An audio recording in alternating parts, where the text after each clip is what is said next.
மாஸ்டருக்கு வணக்கம். அனைத்து சகோதர சகோதரிகளுக்கும் வணக்கம்.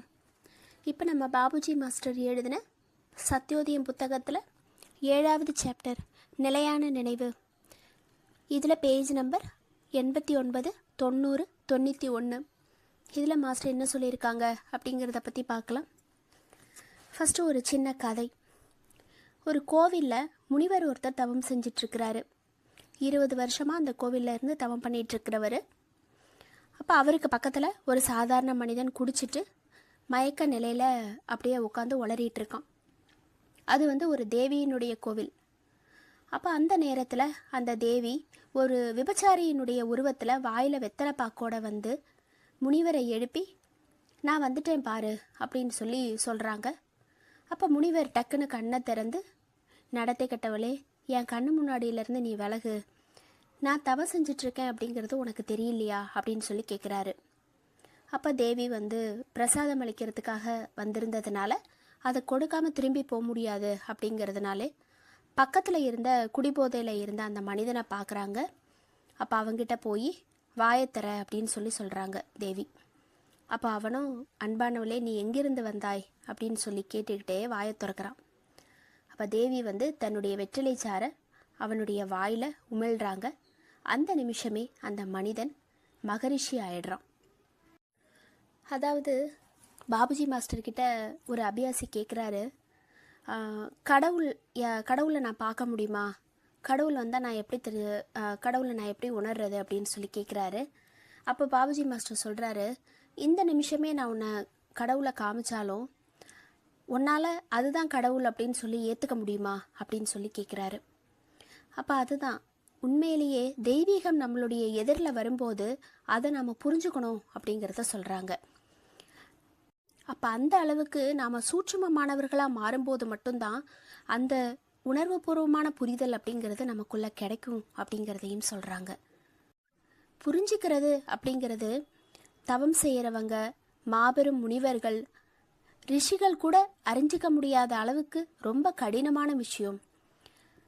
கீதையில் 11வது அத்தியாயத்தில் ஸ்ரீ கிருஷ்ணர் அர்ஜுனர்கிட்ட சொல்கிறாரு, இந்த விஸ்வரூப தரிசனத்தை யாருமே பார்த்ததில்லை, ரிஷிகள் கூட பார்த்ததில்லை, முனிவர்களுக்கு கூட பார்த்ததில்லை, தேவர் தேவியர் யாருமே பார்த்ததில்லை, ஆனால் உனக்கு நான் காட்டுறேன், எதுக்காக அப்படின்னு சொல்லி கேட்குறாரு. அதாவது சாதனாவில் அந்த பயிற்சியில் மூழ்கிறது அப்படிங்கிறத விட அன்பில் மூழ்கி இருக்கணும். சாதனா அந்த பயிற்சி அப்படிங்கிறது ஒரு எல்லை வரைக்கும் தான் நம்மளை கூட்டிகிட்டு போகும். அப்போது அந்த நிலையான நினைவு அப்படிங்கிறது தான் நாம் யாரை நேசிக்கிறோமோ அவரை எப்போவுமே நினச்சிட்ருக்கோம். அப்புறம் நாம் யாரை நேசிக்கணுமோ அவரை எப்போவுமே நினைவில் வச்சுருக்கணும். அதாவது அவரே நம்ம கண்ணு முன்னாடி வர்ற அளவுக்கு நாம் அவரை நேசிக்கணும். நம்மளால் அந்த அளவுக்கு நேசிக்க முடியாத பட்சத்தில் அவரை நாம் நினைவில் வச்சுக்க தொடங்கணும் அப்படிங்கிறத மாஸ்டர் சொல்கிறாங்க. அப்போது அதுக்கு தான் மிக சிறந்த ஒரு சக்தி வாய்ந்த நிலையான நினைவு அப்படிங்கிற ஒரு வழியை மாஸ்டர் நமக்கு பாபுஜி மகராஜ் நமக்கு கொடுத்துருக்காங்க. அப்போது அந்த நிலையான நினைவில் நாம் தியானம் செய்ய ஆரம்பிக்கும் போது நாம் அந்த நதியில் மூழ்கிறோம். அதுக்கப்புறம் நிச்சயமாக நம்ம ஏதோ ஒன்று அடையிறோம். அதாவது நாம் அவரை போல ஆகாமல் இருக்கவே முடியாது அப்படிங்கிற அளவுக்கு நாம் அவர் மேலே வச்சிருக்கிற அன்புங்கிறது பெருகிக்கொண்டே இருக்கணும் அந்த நிலையான நினைவின் மூலமாக அப்படிங்கிறத மாஸ்டர் சொல்கிறாங்க. கீழ்ப்படிதல், அன்பு, சரணாகதி, இது ஒரே விஷயத்தினுடைய 3 அம்சங்கள் அப்படிங்கிறது. நம்மளையே அர்ப்பணம் செய்கிறது, மொத்தமாக அர்ப்பணம் செய்கிறது அப்படிங்கிறது நிலையான நினைவுக்கு நம்மளை கூட்டிகிட்டு போகுது. இப்போ இன்றைக்கி இருக்கிற காலகட்டத்தில் மக்கள் எப்படி இருக்கிறாங்க அப்படின்னா, உலகியல் செயல் அப்படிங்கிறது இன்றைக்கி அதில் ஈடுபட்டுள்ள மக்களுக்கு நிறைய கஷ்டம், துன்பம், இது எல்லாமே சேர்ந்த மாதிரி தான் இருக்குது. அவங்களால அந்த வாழ்க்கை பிரச்சனையில் தான் முழுவதுமாக அவங்களுக்கு ஈடுபடக்கூடிய நேரம், அதுதான் அவங்களுக்கு நேரம் சரியாக இருக்குது. பொருளாதார பிரச்சனை, கல்வி பிரச்சனை, இப்படிங்கிற ஒரு விஷயத்திலேயே மக்கள் முழுவதுமாக ஈடுபட்டுருக்கிறாங்க. அப்போது இதோட விளைவாக என்ன ஆகுது, ஒரு வழிபாட்டுக்கும் பக்திக்கும் நமக்கு நேரம் இல்லை அப்படின்னும், ஒரு பண ரீதியான லாபத்தையும் ஒரு நன்மை தரக்கூடிய ஏதோ ஒரு விஷயத்தையும் நாம் விட்டு கொடுத்தா மட்டும்தான் பக்தியிலையும் வழிபாடுலேயும் நம்மளால் ஈடுபட முடியும்னு மக்கள் நம்புகிற அளவுக்கு நிலைமை ஆகிருச்சு. அப்போ இந்த மாதிரியான மக்களுடைய கருத்துங்கிறது அவங்கள கடமையிலேருந்து விலக செய்யுது. சில நேரங்களில் மக்களே தன்னுடைய கடமையை உணர்றாங்க, ஆனாலும் அவங்களுடைய மனம் ஓரொரு கணமும் நாம் பணம் சம்பாதிக்கணும், இன்னும் வாழ்க்கையில் நமக்கு நிறைய பிரச்சனைகள் இருக்குது, அதை எல்லாத்தையும் நாம் தீர்க்கணும் அப்படிங்கிற நினைப்பில் தான் அவங்களுக்கு இன்னும் ஆழமாக மூழ்கிட்டுருக்கு அவங்களுடைய மனம். அப்போது அந்த வாழ்க்கை பிரச்சனையில் ஏதாவது ஒரு துக்ககரமான சம்பவமோ இல்லைன்னா ஒரு பண கஷ்டமோ நடந்தால் ஒழிய மக்களால் கடவுள் பக்கம் திரும்ப முடியல. அவங்களுடைய எண்ணம் அப்போ தான் கடவுள் பக்கம் திரும்புது. ஏன்னா எல்லாருமே பொருள் ஈட்டுறதுக்கு மட்டும்தான் முக்கியத்துவம் கொடுக்குறாங்க. அதுதான் எப்போவுமே அவங்க கண்ணு முன்னாடி இருந்துக்கிட்டே இருக்குது. அப்போது அவங்க இன்னும் அந்த மாயையினுடைய சிக்கலில் இருந்துக்கிட்டு வெளியில் வர்றதை பற்றி நினைக்காம இருக்காங்க அப்படிங்கிறத மாஸ்டர் சொல்கிறாங்க. அதாவது இந்த உலகாதாய விஷயங்கள்ங்கிறது கடவுளை எப்போவுமே ரெண்டாம் பட்சமாக நினைக்க வைக்குது அப்படிங்கிறத சொல்கிறாங்க. இப்போது இதுக்கு என்ன வழி அப்படின்னு சொல்கிறாங்கன்னா, நாம் நம்மளுடைய கவனத்தை கடவுள் பக்கம் திருப்பி அந்த மெய்ப்பொருளை உணர்றது தான் நம்மளுடைய வாழ்க்கையினுடைய முதன்மையான குறிக்கோள் அப்படின்னு சொல்லி நாம் உணரணும். அந்த மாதிரி உணரும்போது நாமாவே இந்த உலகத்தில் உள்ள மற்ற எல்லாத்தையும் விட முக்கியத்துவம் வாய்ந்தது, முதன்மையானது இதுதான் அப்படிங்கிற ஒரு எண்ணம் நமக்குள்ள தானாக வர ஆரம்பிக்கும்.